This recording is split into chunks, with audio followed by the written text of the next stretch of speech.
Welcome back to the Basketball Operations Podcast, episode number 7.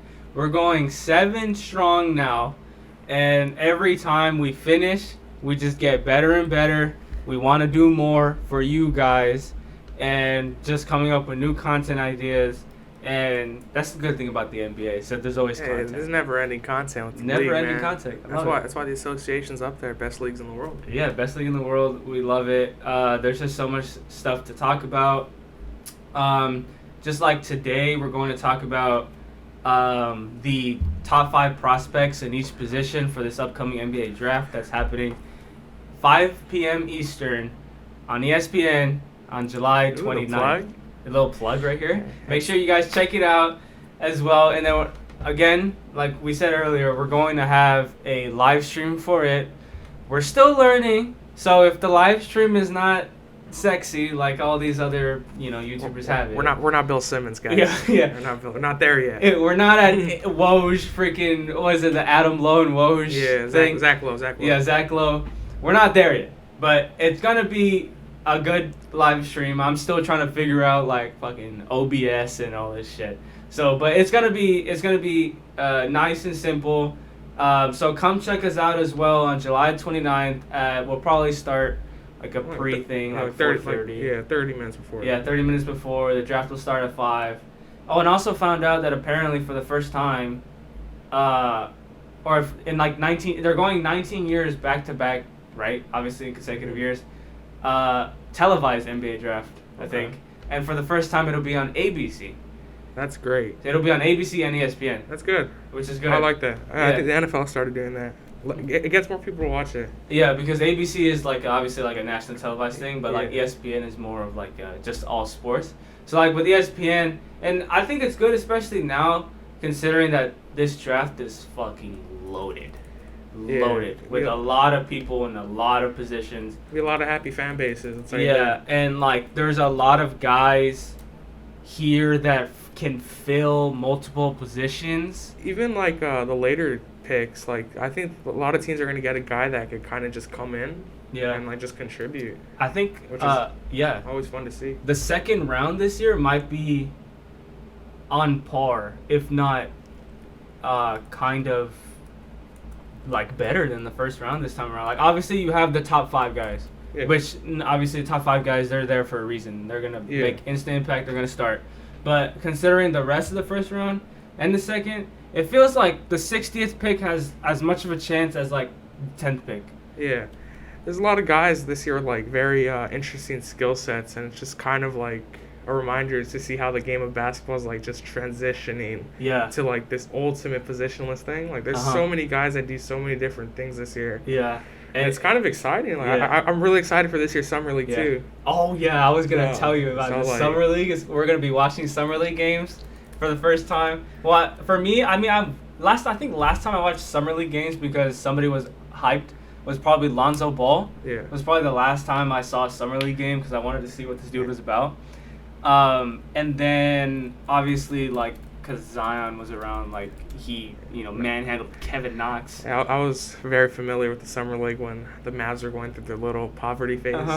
We're lottery every year. So Summer League is gonna be fun to watch, especially for these like second year guys that are in there in the league, like because they still trying to get experience, and so they're gonna look to boost Josh Green's gonna win Summer League MVP. Josh Green, like they're gonna look good. Well, I mean, and before we start, and then we're obviously gonna talk about finals because the series it's now a series now, which is good. It's great for the league.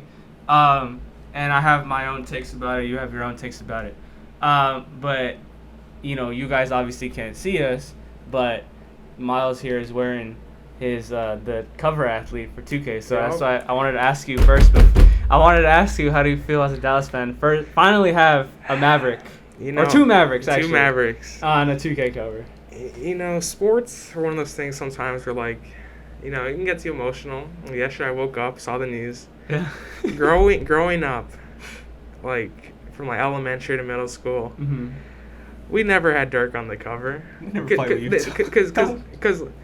2K, they always want like the flashy guys on the cover. Yeah. So, me, young kid, always wanting Dirk. Yeah. Never got Dirk because, you know, he wasn't like a flashy jump out the gym guy. He never got his respect like during his time like that. Yeah. I think Tim Duncan had a cover. I don't think he did. Yeah, hasn't had one yet? I don't think so, no. Not even as a legend one? No. Oh, wow. Maybe next year. Okay. But Dirk never got one. I wish he did. I'd been because all my friends' favorite players got a cover. He had Kobe, LeBron. You know, you had the old ones, AI and all that stuff. And then Luka comes into the league. You know, he lights the league on fire. You know about Luka. I'm not gonna get too much into it. Walking triple double. And there was like leaks coming in a couple months ago that Dirk and Luka were gonna be on the cover. Mm-hmm. So I was like, maybe, okay. I doubt they give it to Dirk. News comes out yesterday. Dirk and Luka. It was just like such a great day to be a Mavs fan. Yeah, right. Like, I never thought we'd see that. So, 2K21 sucked, but I'm gonna have to drop like about 180 for these two covers, you know. I know. I like 2K's coming from my pockets, man. This and I like the cover art. Yeah, the art's nice. And like it's like water painting, like pastel. Yeah, like a pastel thing. I really liked it. It did the legend cover. Obviously, I mean, it's almost kind of how do I put it? Like it almost has the same color scheme as it did last year, I think. With the Kobe kind of. Yeah, kind of like the paint splatter type, or like painted out instead of like actual like photos of them. But the Luka cover is really nice. Like that'll probably be the first 2K physical copy I'll probably grab in like since like 2K18. I haven't bought a physical game for like 4 years. Yeah, so but for that one you have to. I already got the set up at GameStop. Yeah, because the fucking tent. But I asked you this question because on Twitter it kind of sparked a lot of people chatting, kind of like almost like quote unquote like somehow racist thing. Yeah, I mean, a lot of people don't. I don't think people want Luka to be the face of the league. Yeah. I don't know why. He's a great player. I mean, we're just gonna say it's because he's white. Like nobody wants a white guy. It's like like Larry Bird. We hold him high. Larry Bird. I think the only white guy on a 2K cover, I think it was like 2K12. It was like a Team USA edition. Oh. It was Larry Bird. Yeah. But other than that, that's about it. Yeah, that's what I'm saying. Like I think it's just. I don't get when people see the skin color. Like, look at the way he plays. Yeah, he's a ball player. He's a generational talent. Yeah, so I don't know. It's because I didn't see this amount of complaining when Zion got the cover for 15 games. Yeah. Like, it always happens with every 2K cover though. For like the first 2 days, you got the people complaining, and then they buy it. Yeah, so, then they buy it anyway. Yeah, but it just sparked this like weird thing, and like everyone. I mean, the good thing is that some people are like defending like why like. I saw Cole Anthony. Yeah. Someone said not to be racist, and it said something racist. Oh, yeah, They're like, but there's so many more deserving players than Luka. And then Cole Anthony's like, tell me you don't watch basketball without watching basketball. Yeah, I retweeted that shit because that shit was fucking. So shout out to Cole Anthony. Yeah, pretty good TikTok too. That's what I'm saying. Like, come on, man. It's nothing serious. He plays ball. Yeah. He plays crazy ball, and he's a walking triple double. Said it in the 2K trailer. Yeah. And so like it's just ridiculous. So again, like adding on to the like oncoming racist thing, I wanted to ask you another question: is NBA media or is like sports media like dying? Because like we had Stephen A. Smith. Now with his idiotic comments, that was like an all-time low take by Stephen. Yeah, you have like Cowherd, who I didn't know this, but because of one of those racist type comments, he was fired from ESPN. Yeah. And then you have like very low rated shows now, like Undisputed. What's the other one with Nick Wright? Things like First Things First. You have. Talk for Yourself, like all these guys just saying, and then there's even guys like Kendrick Perkins, who's literally probably like the only quote unquote NBA analyst, and he's just saying bullshit out of his ass. Yeah, he has like a vendetta against Euro guys. Yeah, but, so is it dying? Because it's a good thing for us that it's dying because it allows us to voice actual like takes and stuff. Yeah. But like, is it dying because it's just all these? I don't know what it is. I'll say that I don't think it's dying. I think the big stuff on ESPN, like, that's dying. Yeah. Like on Fox Sports Network. Mm-hmm. Because nowadays, it's more who could say the craziest shit. Yeah. And get the most clicks, and like Yes. without really analyzing it. Yes. There's always been comments like that, but nowadays, like, you know, everyone's more mindful of that now. So when they say some bullshit like that, like something racist or xenophobic, people are quick to call it out, and that's a good thing. Yeah. Like that Stephen A. thing. That Shohei, I know we're talking about baseball here on a basketball pod, Yeah, but but- I gotta say this, Yeah. Shohei Ohtani can't be the star because he has an interpreter? Yeah, it doesn't make any sense. So that's taking away that he's sending a up and in fastball 480 feet? Like, Yeah. what? Like, then- that shouldn't have even been, like, a conversation. Yeah, it's fucked. And then like even before that, with when Team Nigeria beat Oh, yeah, that USA, too. it's That like too. Like, he's okay. Like you're all about black excellence and all that stuff. yeah. So what I was seeing on Twitter was that how come like you're all about that, but then like when it comes to like the an actual like African American team or African team, it's like you're why are you disrespecting them and you can't even say like a name correctly? It's almost like, and then all the Nigerian players are coming out saying like, hey, why are you disrespecting us? Like we're a team, like we just beat USA, and then the next week or next couple of days after they beat the number 4 ranked team in the world, which is Argentina, by like 20 something. So like it's not. Like it just doesn't make any sense. Then you have all these guys coming on here. Like, it's always been like the European vendetta. Yeah. That's what you hear from Kendrick Perkins. Yeah. Him. I don't. He has like a thing against Luka, against Giannis. It's I don't know what it is. I don't, because like one game it's like he's a Robin. He's the second. He's the second best player on the team. The 2-time MVP's a Robin. Yeah, second best player. But then like 3 days later, when he drops another 40-point triple double, but in a win, then he's the most dominant player in the league. Oh, Giannis just gave him a 40-piece with barbecue sauce and Tennessee sweet heat. Carry the hell on! Like what? No, you can't do that. Yeah, dude. like I've never heard anybody being the most dominant player in the league be the second best player on the team. That doesn't make any sense, and it's just like, I like you're not saying the same thing about Shaq, are you? Yeah. Like he's not saying the same thing. No, yeah. It's just it's Giannis for some reason. The same, and like he's like kind of high on Luka, but like there's some like he takes some jabs, like But and the other thing I want to get into, Jokic. Oh yeah. The MVP, they don't even talk about the guy. Like it's crazy. Yeah. I guarantee Steph won the MVP. Yeah. But Jokic, I don't know if he's European or he's not flashy. Yeah, the guy's like one of the most generational big man talents we've ever seen. Yeah, and like it's becoming more of a European game now because the world caught up. The world caught up because now the league is like, I think I saw a stat, the league is like 30 or 32% from not from America, and then like I think this draft is like 40% like European. Yeah. So it's starting. They're starting to catch up, and they're being way more, and they're way more skilled and way more ready. Yeah, it's not like they're like role players. Like they're legitimately coming in and being stars. Like Giannis won the last 2 MVPs, and then Jokic wins. So the last 3 guys who have won are European guys. Yeah, like no one ever talks about it. Like I looked in the prospects for the centers. They're like I think. Like all of them, except like 2 guys. Except Mobley. Yeah, except Mobley and like Charles Bassey, I think. Yeah. Are from everywhere else but in the U.S., which is ridiculous, and they're all nice. Yeah. They're all nice.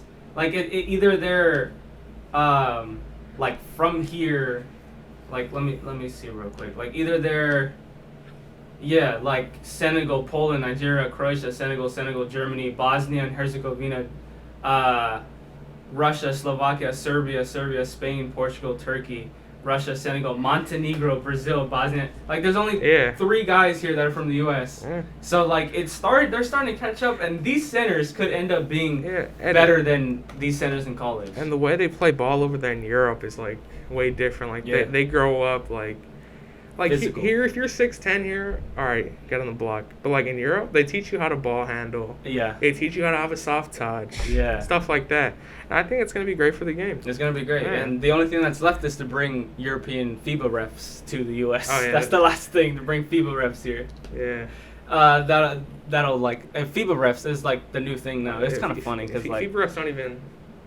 Nah, you're not foul baiting. yeah, you're not foul, and it's funny because like It's funny seeing the USA team like just not get the same calls. like the way like watching them in the NBA, they'll do their little up fake and then hope for contact. Oh, yeah. It's a whistle, but like in FIBA they do it. No. No. And the one thing I like about the FIBA rules is the take fouls in transition. Oh yeah. They don't call that in No. the FIBA rules. No. Like, all right, It's well, funny. get back on D. There was a rule because I was watching a highlight from I think one of these Brazilian prospects at the center position, and I didn't know this, but in the Brazilian league, when somebody's taken out, you know how you can run the baseline. Yeah. So another teammate can actually go to the baseline, and the guy taken out on the baseline can pass it to the other guy, and it won't be considered out of bounds. Oh, like really? they can pass it like that. Yeah. That's crazy. That's a crazy rule. Imagine they brought it here. I don't know about all that. I don't know, but I didn't know that existed, and that Alright. that looks cool. I think in Like- FIBA, if the ball's on the rim, Oh yeah, you can tip it out. yeah, that's I like that. Is the goal? It's like the cup pong thing. It's like if it's rolling, you can Yeah. take it out. But yeah, so that's. I mean, it's just becoming a more European game. Like I think I at least have I mean, one guy in here that is not from the U.S. Yeah. Yeah. So top 5 point guard prospects is what we're gonna do first.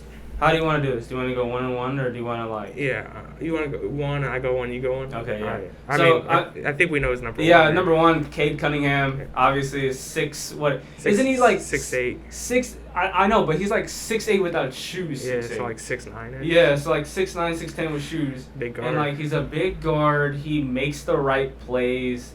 Obviously, he played for Oklahoma State University.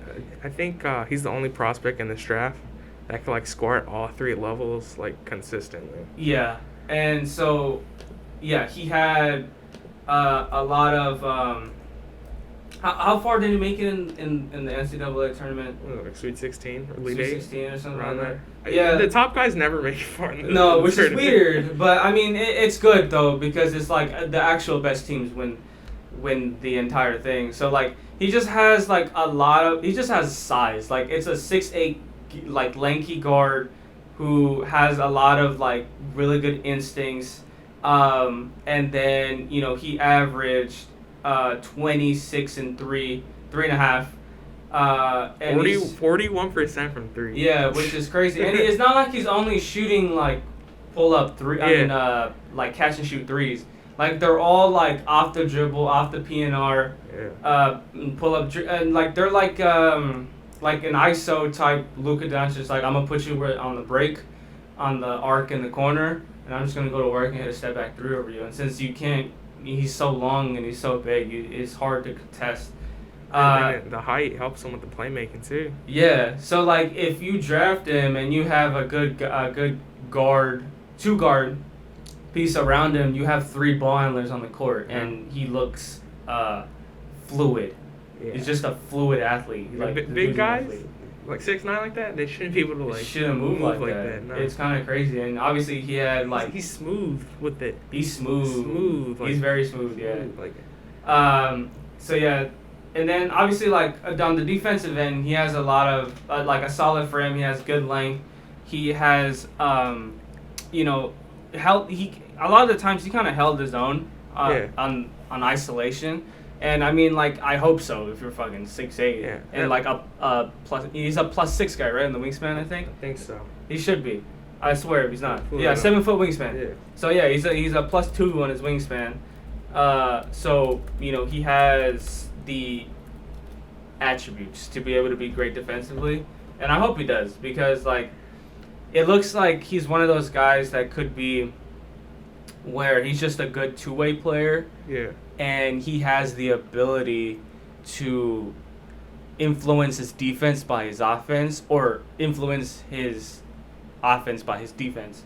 So, like, he has the tools to be great on both sides of the floor. The way I see him being used on defense, sort of similar to, like, Luka Doncic.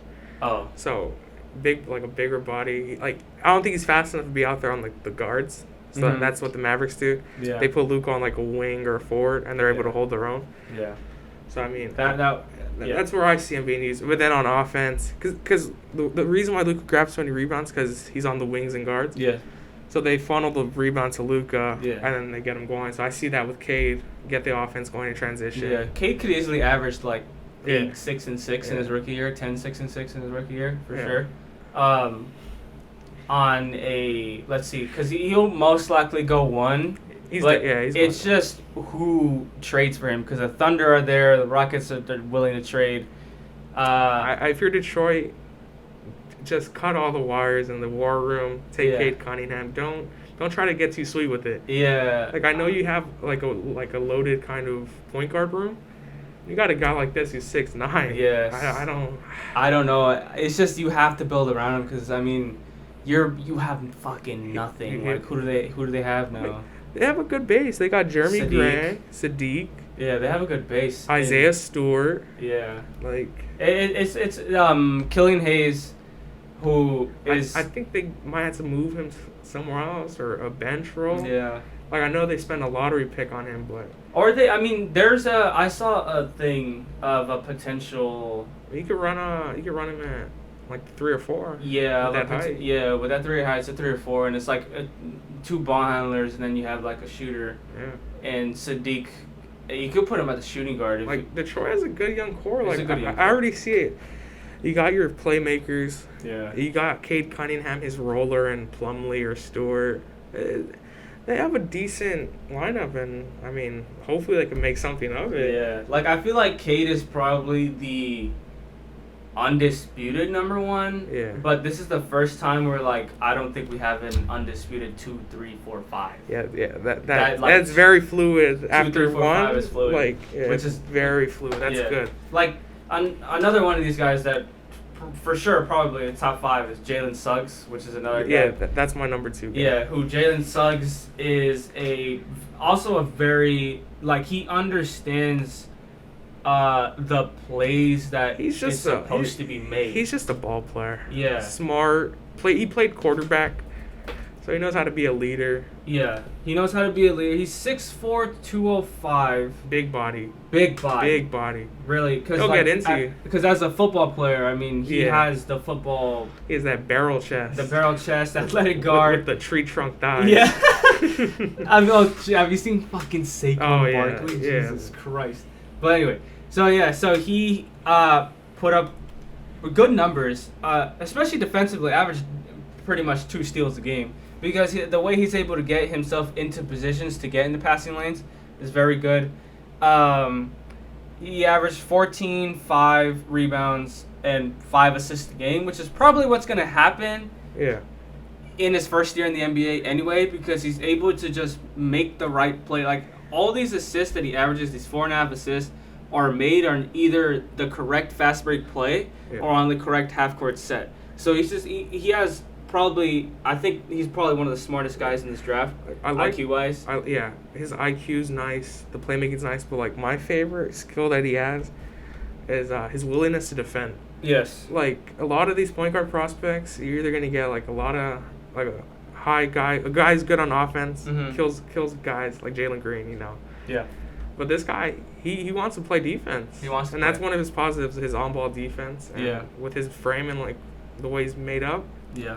I don't see how he'd have any issues like just coming in and. Yeah. So it says Suggs only allowed 0.6 points per possession on one-on-one. Yeah, like on isolation plays when he's defending. So put him straight jacket. Yeah, and he's able to do like Marcus Smart, Kyle Lowry plays where he's willing to put his body on the line. That's what he has shades of like Kyle Lowry. Yeah. Sort of like Jamal Murray, Chauncey Billups. That's what I saw. Yeah. For sure. That's probably what his like floor is. So yeah, he should, and then it's also like he's just really when you give him the open floor, like he's either gonna get a dunk off of it, a layup off of it, like he can finish in multiple ways, and there's like a bit of tweaks with like the jump shot. Yeah, the jump shot. He shot 35%, but I think with like some NBA like training. Yeah, and like getting work with the shooting coaches. He has the ability to get it there. Yeah, the tools. So yeah, Jalen Suggs for sure a top 5 pick. Definitely. He has all the right tools, like defensively, because I feel like anybody who, especially in this league now, it's like you need a guy who does both. Like I feel like two-way, it's positionless two-way basketball that's happening, because it's just the pace. I feel like these coaches are kind of catching on that the pace is a little too fast. So like we need to find good guys that's able to catch and shoot, handle the ball a little bit, and play good defense and grab rebounds. Yeah, he's very intriguing. Very intriguing. I like that. Yeah. Who do you have as your 3, 4, and 5? We'll just go 3, 4, 5. 3, 4, 5. Yeah. So my third ranked guard is Davion Mitchell. Okay, Davion from Mitchell. Baylor. Yeah. I like his ball handling. I like his effort on defense, sort of similar to Jalen Suggs. Yeah. He shot 44% on his 3-ball. Yeah. So. What's funny is that like. He shot 64 from the free throw line, but his 3-ball, he shot 141 attempts. Yeah. So 44% on that. That's pretty good volume. Yeah. What's funny is that like. The only. I didn't expect him to be this high. Right. That was the only thing. Like coming into the college season, it was actually his teammate Jared Butler who was ranked higher. Yes. But that tournament, that run for Baylor, yes. that really put him over the top. You know, Yeah. there's this thing called like tournament tax in soccer. Yeah. Where like guys perform good in like a international tournament, and all of a sudden their value goes up. Yeah. So that's sort of what we saw with Davion Mitchell. Yeah. Only thing kind of worries me about Davion, he's still gonna go in the lottery. Some team's gonna take a chance. He's 6 feet tall. Yes, that's. And he doesn't really jump out the gym like that. Mm-hmm. So I'm worried. How is he gonna fare going to the hole against like an NBA level shot blocker? Yeah, that's the thing. That's the thing about these small guys nowadays. Because 6'1" was before usually like, okay, you're 6'1", like yeah, you better be shifty. Yeah, and like that's all you needed. But now at 6'1" with all these fucking +8 wingspan guys that are 6'9" that can jump out the gym. Yeah, you get it's swallowed like you up. have to get it over them, and it's hard. Yeah, it's really hard. But yeah, I did not expect Mitchell to get up this high. I thought he was like a late first rounder when I first heard his name. Because like when I saw him, during the tournament, I was like, I don't. If Baylor doesn't go on this run, we don't hear about it. We don't hear about him. So like it's something that's kudos to him. He played his way up there. Yeah. So he's able to have the tools to be able to like a good shot creator, because like kind of like his intensity kind of reminds me of like Colin Sexton. Yeah. A little bit. Yeah. He's able to get downhill. He's able to run the wings in transition and like, really good catch and shooter. And then, like you said earlier, his defense is just he's a willing defender, and I guess that's what probably get him a roster spot. Yeah, he's gonna fight over the screens. Yeah, and he's gonna work. He's gonna try his hard. He might not get stops on bigger guys, but he's gonna try to make it at least a little tougher. Yeah, and at 6'1", it's almost like you have to survive on your defense in order to stay on the court. So I also had Davion Mitchell as well. At 3? Yeah, I have him at 3. I have Nashawn Highland. Okay. Or Bones Highland. Okay. So my 4 was I got Trey Mann. Oh, Trey Mann. So hey, you want to explain? Yeah. So I have Bones Highland. So first of all, fucking sick ass name. Bones Highland was part of the VCU team that missed out on the tournament because of COVID. So we never really got to see him, but when we turned on the telly, on the combine, we saw him and he was nice, and he averaged 19.5 points per game this past season, 4.7 rebounds, 2.1 assists, and he basically led that VCU team to the tournament. He's 6'3", 173-pound frame, and he has good length, and so he's just. This guy is basically like a more known Emmanuel Quickley, basically, because he has the same type of like length and skinniness, but like good shiftiness and able to get to that floater and able to shot create. So he's able to make like very tough shots. Like in the combine, I remember him making like some crazy like Devin Booker-esque fadeaways type shots. The defender's hands literally touching his, but he's able to get the ball off. And he has a lot of just ways to get around. Like he's able to create out of ball screens, isolations, pushing the ball by himself, spot ups, off screens. Like he just has a lot of shot creating tendencies that he's going to get a bucket no matter what. And so I don't think he'll be first rounder for sure. But I have him probably in the 10 to 20 range because for me, in my GM head, there are times when you need to go for best available. Yeah. But I feel like now with all these like rebuilding teams almost, it's like now you should go for what you need because this is a loaded draft class that a lot of them are pretty much ready to play. So Bones Highland is my number 3. Of 4. So my 4th, I got Trey Mann, guard out of Florida. Yeah. Crazy thing about him. Mm-hmm. Coming into the season with like 6 feet tall, 5'11", small guard. He's 6'3.5" now. What the fuck? So he played Florida, right? Yeah, Florida. So that growth for kind of moving him up a little bit on these boards. I'm waiting for mine. So I'm waiting for mine. On NBA, it says he's 6'5". 6'5"? Yeah. Mine right here says 6'3.5". 6'5"? Yeah, it said right here he's 6'5", 190. Davion Mitchell, you moved down a spot. Yeah.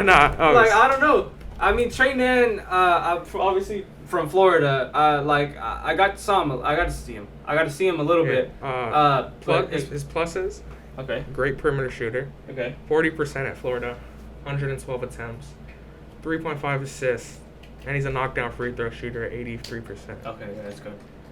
So, the way the NBA is, a lot of these teams that like to have their guard run that high pick and roll, like the kind of the Curry ball. Yeah. You need your guard to be able to mix up a guy and then pull the three on him. Yeah. And that's what he does. He also has a great touch going to the rim. Yeah. So he has that floater in his game, which is all like what you see from Trae Young in the modern game. The floater's so important now. Yeah. Like this guy's all offense. Yeah. So just on defense. He reminds me of like what I wanted Tyrell Terry to be. I mean, we haven't got to see Tyrell Terry, but he kind of has that game. Okay. Just not the most athletic guy. But I mean, we've seen that like guys are able to come into the league and still survive. Fucking the guy, the shirt you're wearing right now. Yeah, because they're able to just shoot the piss out the ball. Yeah. So yeah, that's only mine is not the most athletic, not a quick first step, and then on defense it's kind of like a turnstile. Yeah, it's like it's just you gotta fucking. I think a team will be able to take a shot on him in the late 20s. Maybe. Yeah, late 20s. Develop him. Let's see what he becomes. Because if he could shoot the ball and handle a little bit, you'll always have at least a spot in the league. He has the untapped potential. Like if you're playing 2K, you're sending him to untapped potential camp for sure. Because like he has the ability to, from what I'm hearing, to be like a very fluid ball handler. Yeah. And he's able to if he gets to work with some of those NBA trainers. Yeah, for sure. I'll get him a quick first stab. I'll get him that badge. Yeah. So my last point guard prospect is Josh Giddey, the Australian kid. I think people are going to pick him. I had him at... You'll see where I have him at. Yeah, I had... Listen, when I saw this name and I looked at what he had because I had no idea who he was. I went on the Australian, like it was like the NBBL? NBL? NBL. Or, yeah, one of those. That's New Zealand. Yeah, they're close enough. ABL, whatever. And so I saw him play, and I feel like most of these teams are going to pick him because of his size. The dude is pretty big for a guard too. Like he's like at the same sturdiness as like Cade Cunningham almost. 6'8", big boy. Yeah, 6'8", big guy. But the first thing that came into my head was this shot's not ready. Like he's very hesitant to shoot the ball because he knows he doesn't really trust it as much. Like he can hit it. I think he was shooting like around when I saw it like 30. I mean, there's potential there, but like it's like he feels needs more to, comfortable like, in the paint. He's going lottery. I have him 5'2". Right. He's gonna go. Some team's gonna like that height. Yeah. That height entices people when you got a big playmaker. It's just the jumper, man. The jumper is just trash. It's not. It's so slow. Is it's it not fixable? ready. I don't know if it's fixable. I'm hearing the Spurs like him a lot. Yeah. So I don't know. Maybe Pop will help him. Yeah. It's just not ready. But I mean, you got a guy averaging 11, 7, and 7. Yeah. Like, that's something. That's not nothing. That's something. No, it's something, and like it's just a shot. Like the good thing is that obviously he's not, like a fucking horrible shooter. 30% is something to work around. At least he takes them. He'll take them. I don't want to say anything. He's already. I don't want to say anything. I like some people. But yeah, Josh Giddey. I mean, it's just the height. I think that's what's just gonna keep him high. Because like, if you're 6'7", 6'8" that has okay handles, then you're most likely going to be in this draft. Or is that the new thing now? Yeah, 6'8" with handle. That's it. That's if you're 6'7", you can dribble the ball. Yeah, because like especially if you're all in these leagues getting 7 boards a game and can handle the ball. Can you imagine? You know how 7-footers with a post game went extinct? Oh, yeah. Can you imagine just like small guards going extinct? Yeah, and that's probably what it is. Like I feel like in 20 years, there's gonna be lineups. The shortest guys will be 6'8". Yeah, like I mean, I thought because when we were growing up, like there were 6'1", 6'2" guys. Everything was like traditional. All right, your guards were like from 6 feet to 6'3". Yeah. Your 2 guard was like 6'4" to 6'6". Yeah. So I thought growing up, I'm like, all I need is a growth spurt. All I need I just need a smidge to 5'11", and I have a chance. And then you fast forward to 2020. Yeah. You got to be at least. You got to be at least 6'5". Yeah. I'm like, fuck, damn, like that sucks. Like now you have to be insanely good. You got to be 6'5" with the extendo arms. Yeah, you have to be insanely good to be a point guard. You got to work twice as hard. And just to even touch a fucking college court at this point. Yeah. Like Davion Mitchell is the shortest guy probably in the entire draft. I think. Max Asmus. Besides Max Asmus. I love me some Max Asmus. I have him here. I have him as my sleeper pick. I have Asmus here. I think a team's going to like him. It's just the shooting. Yeah, I like him ridiculous. A lot. Then the high volume, but yeah. Again, it's like you have to be fucking insanely good. Yeah. Like, why do you think Isaiah Thomas not in the fucking league? Not the old one, the new one. Yeah. He's not in the league anymore. And like you have Chris Paul, and Trae Young. Yeah. And who else is under like 6 foot? Colin Sexton's like 6'1". Okay, I think you only have like 7 guys maybe in like true point guard position that are under 6'5" now. Brunson. Yeah. And like especially in light. Dying. I have him as a small forward. I had him as a small forward, but. No, I meant like. Giddey? Yeah, I had him as a wing, but. I kind of see it now. Okay, I put him as a point guard, but what I was going to say is I have Scotty Barnes as small forward, but the dude played point guard in Florida State. So, like, he's fucking 6'8". It's game of basketball is crazy. Yeah. Man. But sleeper picks, we're just going to go through it fast. I have Chris Duarte, which is like a 23-year-old guy, 6'5", good size, able to make the right play for Oregon. I have Ayo Dosunmu, who I consider a point guard, because I think he played point guard in Syracuse, and he has good size as well. He can shoot. I hate every Illinois guy. I have Asmus as well, and I didn't know about this. I watched the video because I was trying to see all these names of these guys and see what they play like. Deuce McBride. If you look it up on YouTube, and I need you, the listener, to look up this guy, Deuce McBride. Deuce McBride I had no idea who this kid was. I looked him up, or I was looking at this prospect thing, and the dude can fucking shoot the ball.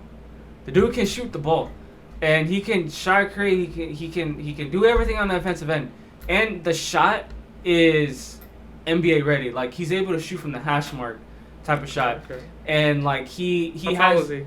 He's 6'3", I believe. He might light up the summer league. Yeah, he'll be a good sleeper pick for sure. I think he played for West Virginia. But like it's just since people like basically found him, like his stock just went up. Just went up because of West Virginia wasn't in the tournament this year, so it was kind of hard to figure out what they were about. But yeah, like he's 6'2". He's 6'2". He's a +6 guy in the wingspan. Jesus Christ. He's 20 years old, which is also why like they're not really like high on him, because all these like 20-year guys you don't want to take a chance on. But he's a career. This past season, 15 points a game, 43% from the field, 41% from three, 81% from the free throw line, 5 assists, 4 boards, 2 steals, 0.3 of a block. This dude on 34 minutes played, like there's this. I'm telling you, you have to freaking. And on the defensive end, this guy like fucking will lock you up too. This guy will lock you up. It's not even like with the shooting, 3-point shooting. It's not catch and shoot. It's high volume off the dribble hop off the dribble. Like it's ridiculous. This guy is someone to watch out for sure. You want to move on to 2 guards? Yeah, 2 guards. I think we both have the same number 1 guy, Jalen Green. I hope you have Jalen Green. Oh, I do have Jalen Green. Okay. Yes, I do in here. Jalen Green. He's going 2 or 3. He is, but because I like him a lot. I like him. The talent-wise, but I know a lot of. It's either you really like him or you really kind of. And I'm on the end. I really like him. I think I don't know. Talk to me. He just feels like. He just feels like one of these guys is like way too skinny, and it's like it can only jump out the gym, and that's it. Like I don't know. Like you've shown me his stats, and I was kind of surprised by it because obviously I'm not watching G League games, but he's like what is he, 40 or 30? He's high 30s, I think, and he's pretty nice, I guess, to me. Kind of, not really. I don't know. I'm kind of on him. Like, I don't know. It's just he has incredible athleticism. We give him the open floor. He's going to do a fucking East Bay 360. And it's just I think for me, it's more of the shot selection that kind of turns me off about this guy. Because I feel like he gets too trigger happy with that that one step back where you put it between your legs and you like hop backwards. You know that type. Like the step back where it's like you put it between your legs, cross over, and like you hop back. Yeah. He does that way too much, and like that's not gonna happen. Like it's just shot selection for me that turns me off. But tell me what the hell turns you on about this guy. So I know you said the shot selection. That is one of the knocks I have on him. Yes. He needs to. His basketball IQ's not there. No. So, can he develop that? I don't know. But other than that, elite scorer with elite bounce. Yeah. I was surprised by his 3-point shot. 36% on 85 attempts. The shot is ready. In G League against the top prospects in that G League or that bubble they played in. Yeah. He's crafty at the rim because that vertical, the bounce helps him. Mm-hmm. He's an okay ball handler. He's okay. That's what I'm saying. I wouldn't say he's shifty. That's what I'm saying. But he could put the ball on the floor. That's why it turns me off, bro. Because it just feels like most of this stuff is okay to be considered top 5. He's an alright defender. Yeah. But the way I see it, I kind of see some Zach LaVine in him. Yeah. Yeah. People were comparing him to him. And you saw what Zach LaVine did that season. Yeah. That's like kind of why I kind of like him, because if he could develop that 3-point shot as well as becoming like that slasher who could beat you off the dribble, I feel like he'd be really good in this league. He just has to hit the fucking eat a fucking peanut butter sandwich. I think he's going to Houston. Oh yeah, for sure. Yeah. I think so. I don't know. It's probably Houston or I don't know. It's weird because again he has the potential to be like a 25+ points per game scorer. He does. He really does. It's just he just gotta eat fucking meatball marinara subs. There's no way you're 6'6" and only what 165, 178. Oh, I have 178. I have 165 right here. Okay, well fucking skinny as fuck. You're going to get pushed around, especially when you want to drive. Like imagine you going against you get Giannis on the fucking ISO and you want to go. He's gonna fucking push you to the second row. Yeah. When you're trying to get in, it's not gonna be a call. It's just not physical enough. If he gets the shot IQ and gets a little bit more efficient, I don't know. I'm really high on him. Yeah. really on him. We just have to see. For me, it's like a we have to see guy. Like you have to see it like actually in the league. Yeah, you have to see it actually in the league. Because like if he goes to Houston, it's Porter and him is the backcourt, which I like because from what I saw as well, it's the able to slash and Zach LaVine type thing, right? And Kevin Porter has the exact same thing. We saw the emergence of Kevin Porter Jr. And so with both guys that can go 3-level scoring, it's kind of nasty. And you got scary. Christian Wood too. Yeah. So it's kind of scary. I mean, obviously they're not going to do anything because they're very young. But like I see them as maybe an 11th, 10th seed. You never know. And then it's gonna be fun to watch them both develop. Yes. Because I mean, if they both imagine both KPJ the soup thrower, like the soup and Jalen Green. Oh man! Imagine they both average 20 plus. Oh man. That'll be. I know Rockets fans are dreaming about that. Yeah, it's a good backcourt. Okay, so let me go. I think. Because, again, like I said earlier, I don't really have them ranked. I just listed them. Yeah. But I think I have probably James Bouknight. Okay. I had Moses Moody. Moses Moody. I have Moody as a sleeper because I feel like some of these other guys are have a little bit more tools. Like, I'm going to just list mine. So I have Ayo again because, like, it depends. Bouknight, Keon Johnson, Quentin Grimes, and Jalen Green. Yeah. So like Bouknight is a really good, like lanky guard too. He can get his own bucket, and he's really good out of the PNR as well. Bouknight's a scorer, man. Bouknight's a scorer. He's 6'5". He's 6'5", 190 guy. He just can score from all three levels. It's just effortless for him. He has a lot of explosiveness. His quick first step is like I'm fucking Hall of Fame for this guy. He's like a spark plug. Yeah, he's a spark plug type guy. He's able to change speeds, rise into his pull-up jumper, finish at the rim with a lot of high volume. So this guy has like a high risk, high reward type thing because he will take the shots because he's not afraid to shoot them. He is great isolation. It says here that he was ranked first in the Big East in isolation scoring, ranked second in handoff scoring, fifth in transition, and fifth in off screen. So this guy can shoot from everywhere.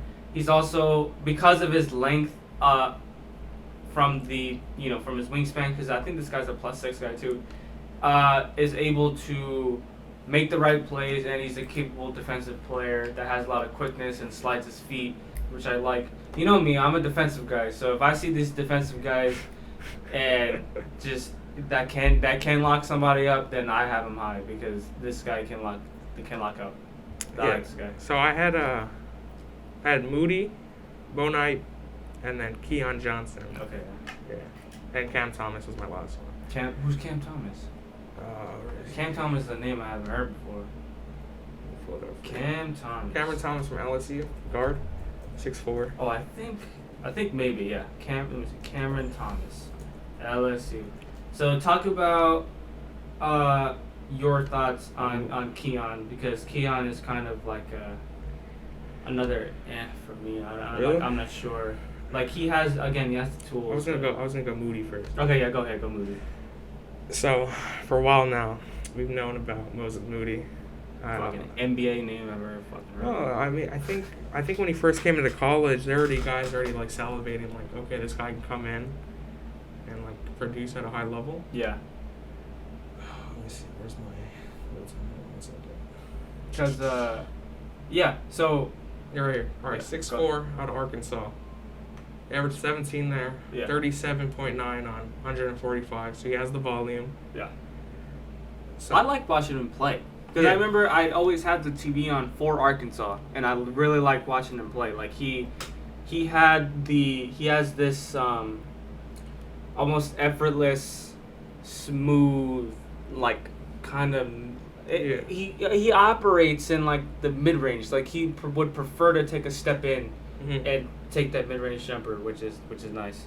So, yeah, go ahead. So, he's another one of those guys, like, those 3-and-D guards that, like, teams are coveting. Mm-hmm. So, like Marcus Smart, he's a good defender. He's a pesky defender. Yes. And he hustles. He's a good rebounder for his size as well. Mm-hmm. Good off the catch.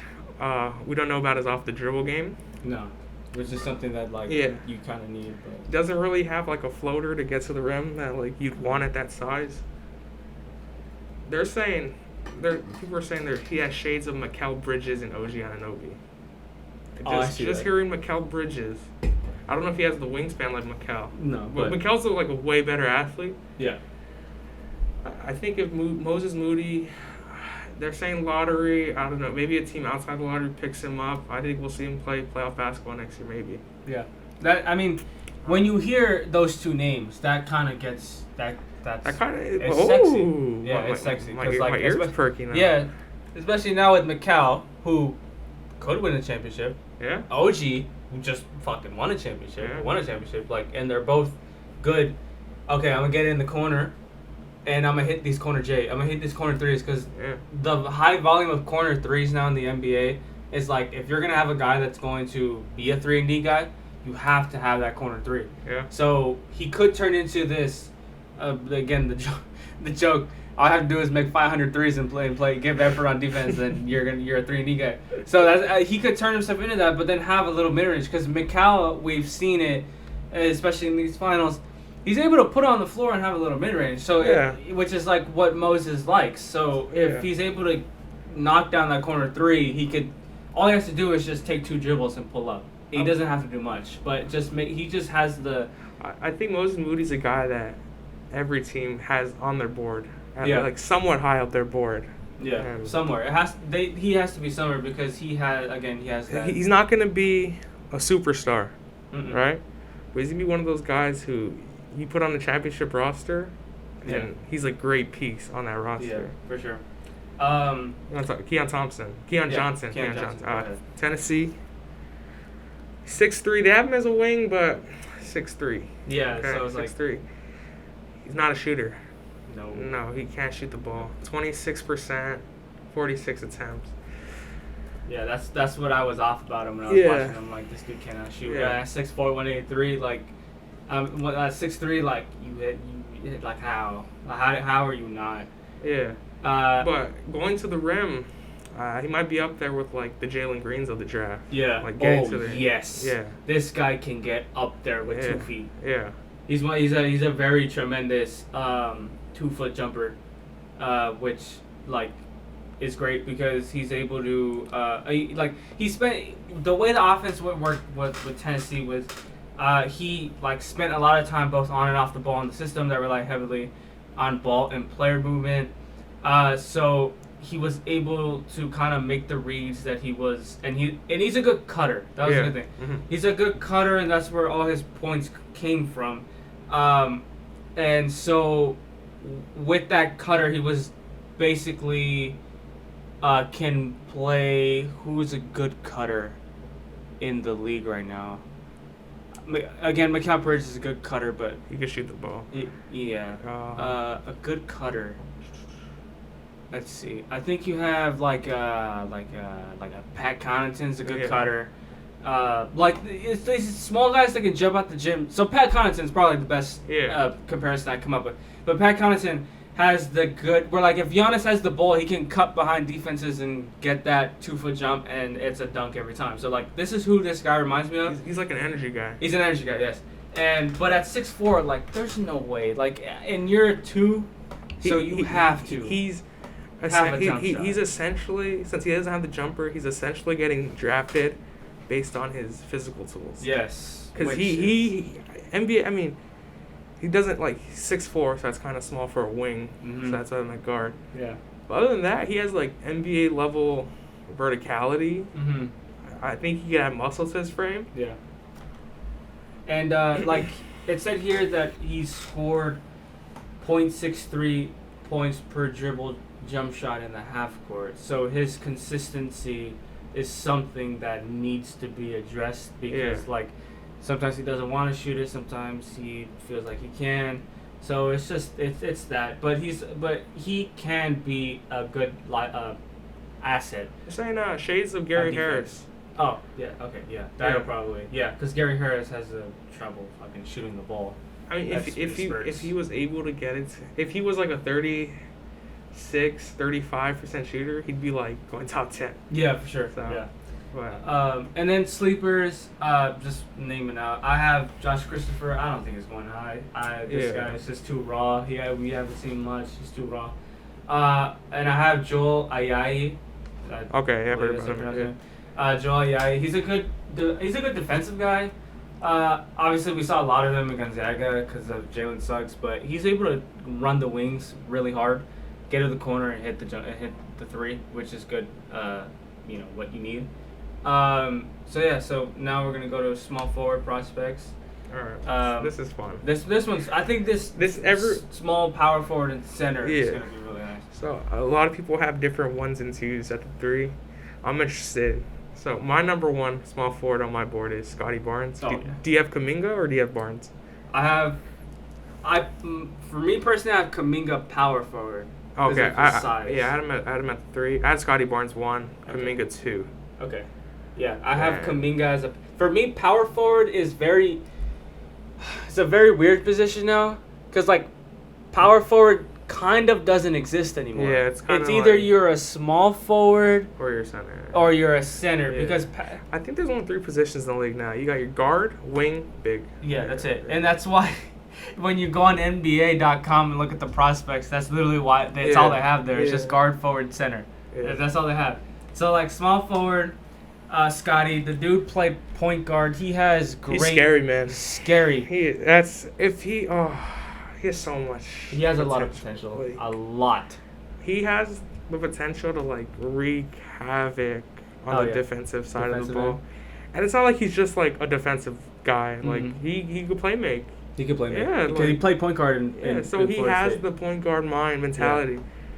So he's able to make the right plays. plays. What's his wingspan? Hey, he's 6'9". He's like a 7-foot something wingspan. Yeah. That that wingspan is net. Like you put him next to legitimately Jonathan Isaac. I think that's scary. Legitimately, like what? He can guard like what 1 through 5. Oh yeah, legitimately 1 through 5. The dude's 6'8". He can guard 1 through 5. For sure. Especially if he's going to have. Like people always say, "Oh, you can guard 1 through 5." But like this guy can actually. He can guard 1 through 5. Like this dude has like Draymond Green potential 1 through 5, and since he can play make and shoot okay, then like he'll have. But I know he'll have more of a dependable jump shot than Draymond Green will have.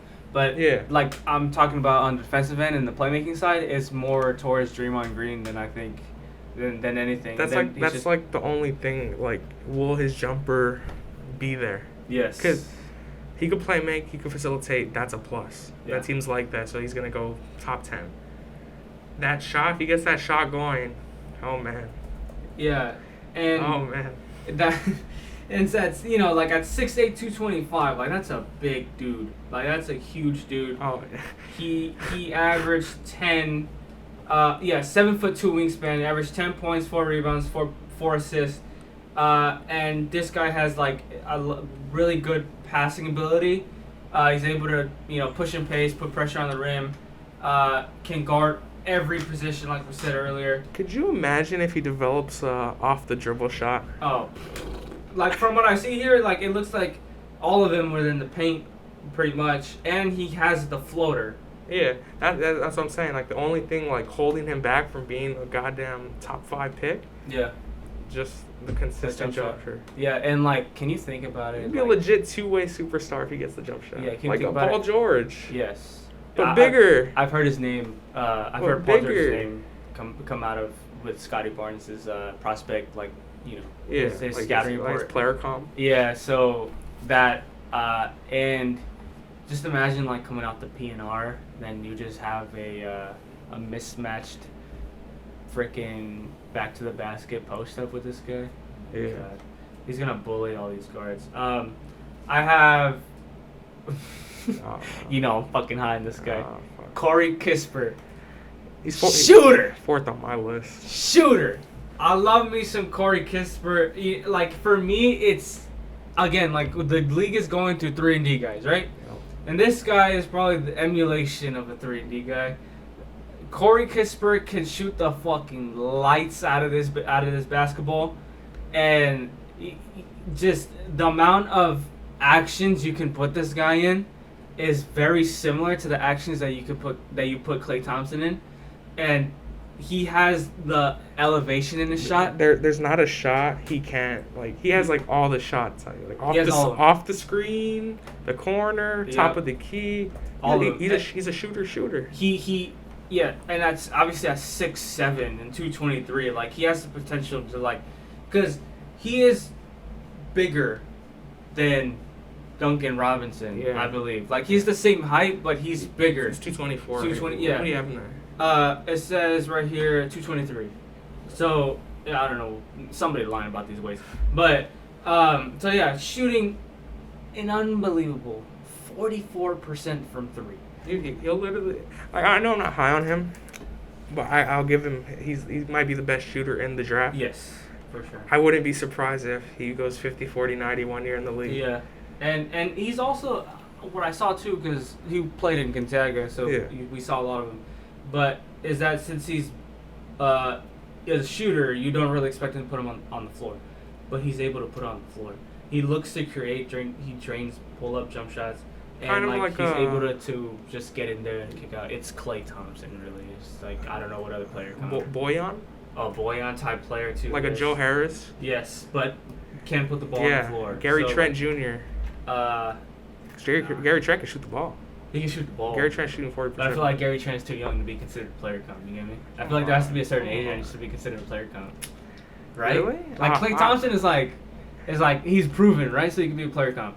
I don't know. Mikal Bridges is proven, so he could be a player. I think because sometimes, like, when you compare him to like an established guy, it's kind of unfair to the prospect. Oh, I guess. So you gotta go to a guy who's like, kind of like, how he'll look coming into the league. Okay, yeah. Okay, that makes sense. But yeah, but since he's bigger, he's able to like rotate efficiently. He's able to play. He's one of these guys that can play 1 through 4, or like at least 2 to 4, for sure, and like keep up with guys that come off. And like chase around, like he's able to keep up. I'm pretty sure he's able to keep up with Steph, able to keep up with like JJ Redick, how much they move. And obviously he grabs boards because he's big, so he's gonna be there for a lot of boards. But I'm very high on this guy, and I'm pretty sure he's going to be picked top 15 for sure. Yes. I'm falling out of the lottery. What? I'm not saying he's not. He's gonna go top 20. But I don't know about top 15. The Pacers have like the 14th, right? Yeah. Something like that. Yeah, I think he's going there. Imagine Brooklyn trades up to get Kispert. For him to just fuck Joe Harris. Yeah. That would probably go. I mean, the Pacers have a good things brewing over there, especially if they keep their core. I don't want to talk about their coach because I'll get in a lot of trouble. I mean, Brogdon, Karras, Kispert, Sabonis, and Turner. I think Turner's out of there though. But I mean, if they keep, that's a good lineup. Rick Carlisle, he's. I mean, he can work with that. I like Rick Carlisle. I mean, I don't like what he did to us. But the thing with Rick Carlisle, he's what is it called? He's a floor raiser. Yeah. So automatically, just by him getting hired there, that team got better. Mm-hmm. He just raised. He does a lot with what he has. So. Yes. So with that starting 5, like that's a sexy 5. Yeah, it would be. With Sabonis and Karras and.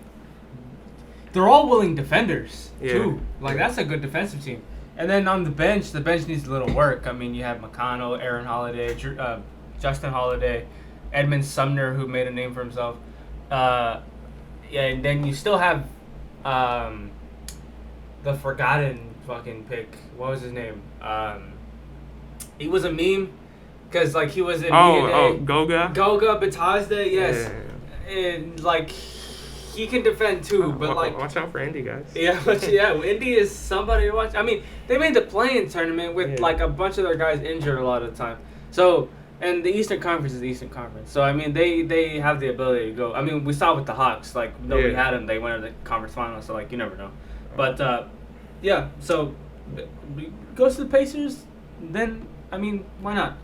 Best available at that point, I think.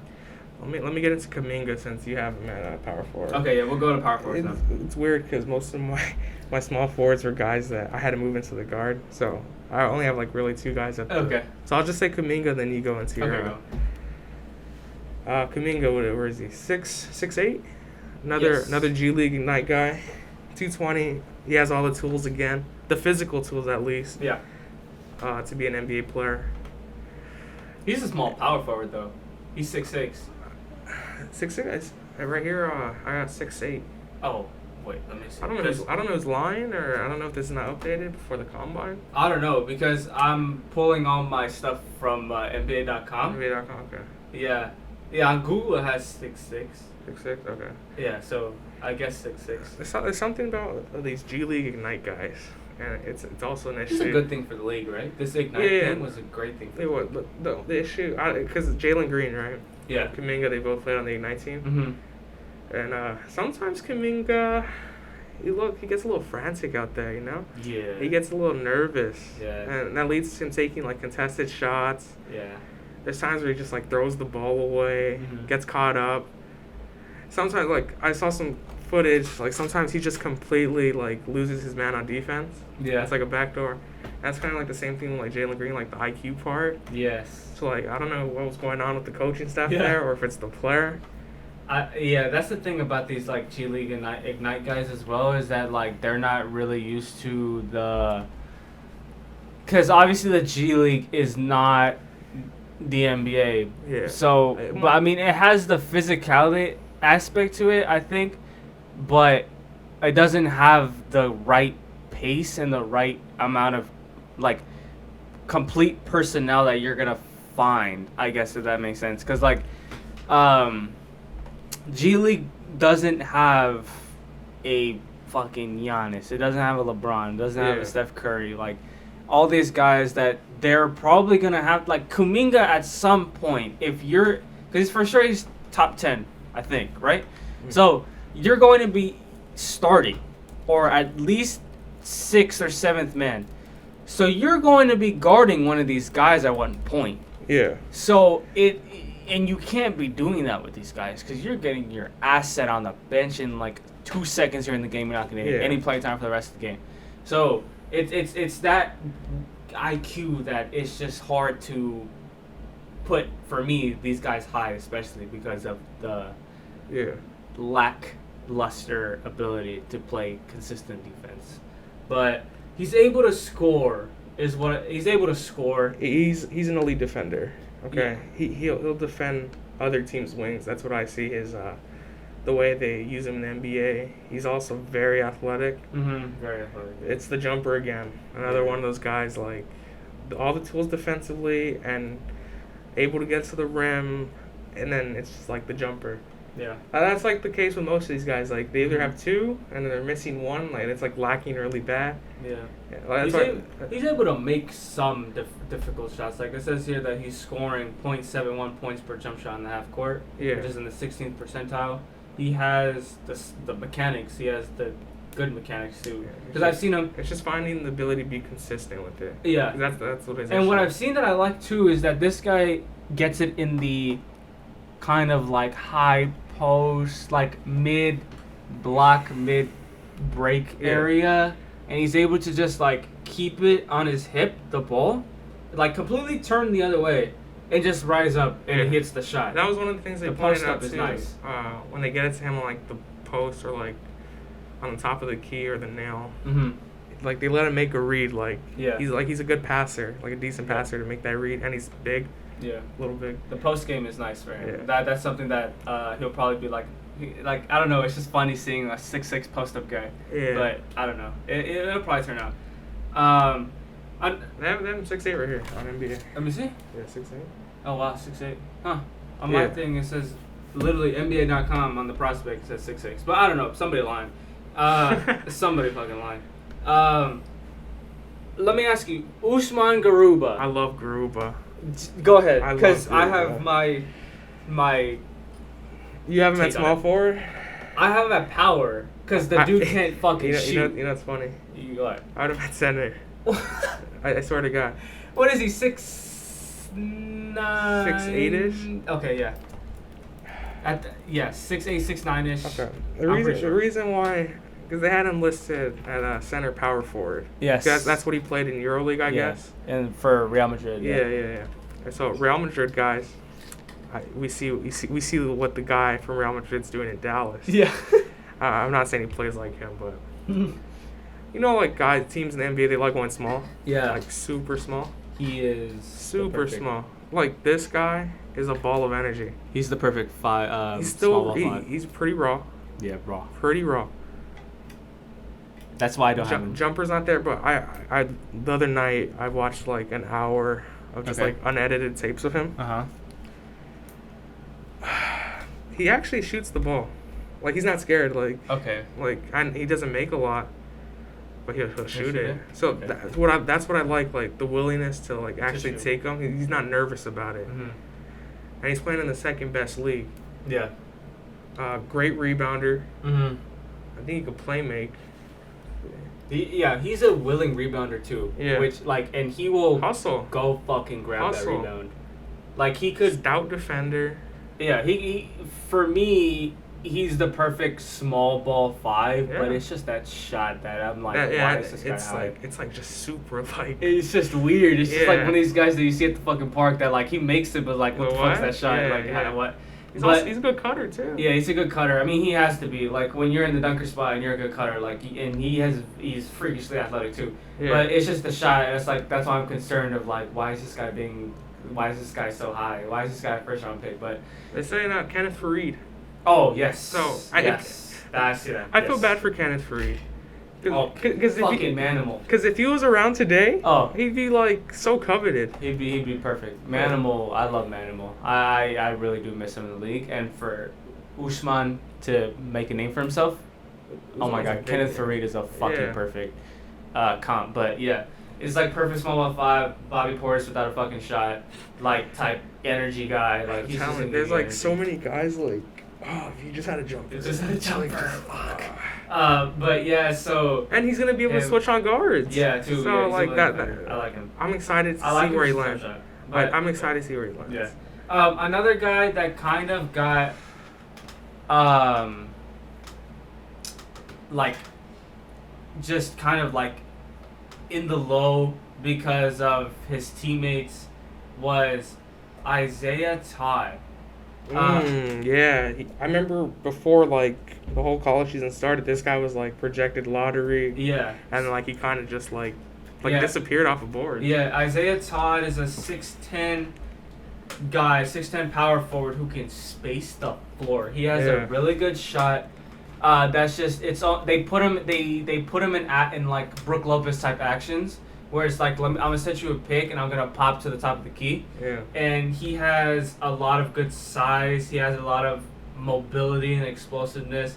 He averaged only 12 and 5 boards, but obviously, again, it's not astounding numbers because Jalen Green and Kuminga basically covered the entire. But he's able to play a role that is spotting up, pick and popping, trailing plays in transition, and running off screens. So like this guy can shoot the ball at 6'10", and this guy can shoot, and that's all I have to say. It's just this guy can shoot, and it just sucks that this guy is like, it's just forgotten. Yeah. But you wanna jump ahead to the floor? We'll go to centers because this is where is this where your favorite? Yeah, right. This is where my favorite is too. So center, obviously, fucking Evan Mobley. Alperen Sengun? Yeah. That's my favorite. That's my fucking favorite, bro. I watched 2 hours of him, bro. Dude, this guy. But before we go Evan Mobley. Evan Mobley. Talk about it. For sure, top 3. Yeah. 3. No way he falls out of 3. No way he falls out of 3. Top 3 guy. He's a freak. He's a complete freak. He can block shots. 7'1". I've never seen a guy like him move his feet on the perimeter. Right. He can make consistent, like, he can... We're going to talk about Giannis, but this guy has the ability to make Giannis-type plays where he's able to get to the elbow and drop coverage and still come back to the alley-oop and contest it and block the shot, most likely. And most big guys, they're scared to get caught on an island with a guard. This guy, he'll get in his defensive stance. All right, let's go. Let's go. Let's go dance. You see my arms? Yeah. That's getting pinned. Yeah, you're not getting past the 7'4" wingspan. I got 7 foot. With sweet feet like that, you could do a lot of damage. He averaged 16, 8 boards, 3 blocks. 3 blocks. And he's able, it's just a perfect fucking PNR center. And obviously the volume of shots aren't there. I think he only made or shot 18 or something, but 31% on 35 3-point attempts. Yeah, okay. So it's there. It's there. I don't know if they're gonna let him take that in the offense. No. But on the pick and roll, yeah, he can finish around the rim. I mean, it depends because so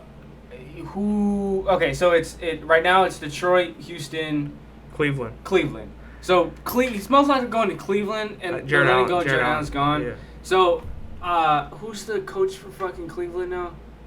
Was it Bickerstaff? No. I think it was. I don't know, but that coach would be kind of dumb not to at least try to put him in some action to maybe get 1 a game, because if he averages let's say 0.7, 0.8 attempts, that's enough. Or one game he goes off okay. I'm not saying camp him on the 3-point line. Yeah, no. Because he does his work on the occasional pop. Yeah. Get the defense off guard. Yeah. And he's able to get. He also has for a 7-foot guy. He has Rashawn Holmes push shot. Okay. Rashawn Holmes about to get paid, so that's not a bad thing. The Rashawn Holmes push shot is something that he has, and he's able to use it off glass and everything. And this guy has such a variety of ways of he's best defensive talent in the draft. Oh yeah, by far, we'll give it to him. Yeah, for sure. You see a D point in his career? Probably. Maybe. Probably. At some point, I mean, with fucking 3 blocks. I mean, if Miles Turner can't get one with fucking 3.5 blocks a game, then I mean, I'm sure he has to get one at some point. He has the ability to do that. So the only knocks on him, he's kind of thin. Yeah. So how's that gonna affect him going against the Jokic's and the Embiids? Oh yeah. But I mean, thankfully, he only has to play him twice a year. Yeah. And then but I mean, what I think with him will probably make up for the thinness is the length. Yeah, and he's faster than those guys. And he's faster than him for sure than Jokic.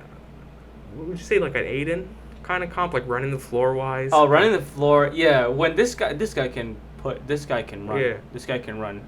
This guy looks like a track star. And then the other thing, the post game. I don't think he doesn't have a post game. He doesn't have one. Which Shaq. I don't think Shaq likes that. He's gonna trash him. Yeah, he's gonna trash him because the thing is with the pick and roll, you get your switches. Yeah. Does he have a go-to move to punish the wings they put on him? Yeah, that's true. Yeah. I didn't see that before. Other than that, I didn't see that before only because I never saw him in a post-up situation. Yeah. So I thought that makes sense. But other than that, those are the only 2 glaring holes. Yeah. Does everything really well. Yeah. So, wow, one more. I want to talk about one more before we get our favorite one. Neemias Queta, or Neemias Queta, however you say it, but Queta is the college chase down block king. This dude will run the floor at 7 feet. I think he's solid 7 feet or 7'1" or something. But this guy also has the ability to make great defensive plays coming out. And because he's able to move his feet in drop coverage, he is able to contest while also able to get back to the lob threat. Because he has really good IQ, and he has he's able to get in a lot of his defensive highlights, he was able to get once the point guard got off his pick and roll and drop coverage, he's able to shift his feet at an angle to get them to where he wants to go, so that way he is able to block the shot. So he has really good IQ of angles and understand okay, let me get this angle, let me move my body here. He's basically funneling the guy where he wants him. Yeah. Instead of the other way around. Yeah. Like that's rare. You don't really see that in defensive guys. Like, I'm gonna make you go this way because I know I'll pin. Yeah, I'll pin the fucking shit out of it. Yeah. So I mean, as a junior, which is this last year, he was the only player in the Mountain West to average a double-double at 15 and 10. Led the nation in total blocks, the entire nation at 97, and finished third in blocks per game, which at 3.34. I'm so excited for the next guy. Yeah, scored a career high 32 points, recorded a school record 9 blocks to go with 18 points and 14 rebounds. So this guy has like Miles Turner type shit. Like this guy can go grab yourself a rebound, and at 7 foot 245, like he's not thin. Like this dude can hold his own probably against Joel Embiid for sure. Yeah. I don't know about Jokic's skill, but Joel Embiid is. How tall is Nemus? 7. Okay. He's a 7 foot 1 guy. And this guy can move. Nah, he's gonna be another Udoka as a BK. Udoka as a BK? God, I'm a Jazz fan. I fucking heard his name in so long. But yeah, yes, the Turkish god right here, Alperen Sengun. I don't think I've ever watched 2 hours of a prospect. All right, here's the funny thing. I was so down bad. I watched 30 minutes of this guy shooting jumpers in an empty gym. This guy can fucking shoot it too. I like him a lot. This guy can shoot. Throwback, kind of big. Sweetest touch in the game. Yeah. He has the best touch in the draft. Yeah. Finished both hands. And that's not an issue. Have you seen his feet work? Have you seen the feet work? What I like about his post game, most guys on the post, you know what they're gonna give you. Yeah. This guy goes on the fly. Yeah. Like he'll hit you with the. I don't know, explain it like that. Yeah, just right. He put the left pivot foot down. Yeah. He'll spin to his back shoulder. Come back. Spin back out. Yeah. Come around 360 Yeah. and then go up with his right hand. Yeah. It's ridiculous. And then he'll get you on the low block on the other side, do with his left. Yeah. Like this guy, and he has incredible instincts off the fast break. Yeah. Where this guy can finish on his own. This guy can be a lob threat in transition. This guy can make the right play, and he's a. Oh my! He can pass the ball. Pass the ball. The dunks that this guy does are emphatic. Not a lot of guys are talking about this guy. No, I don't think anyone casual fans really know who this guy is. Who's going to? Who? He's going to the Kings. The Kings. Yoshi. Look this guy up, man. Alperen Sengun.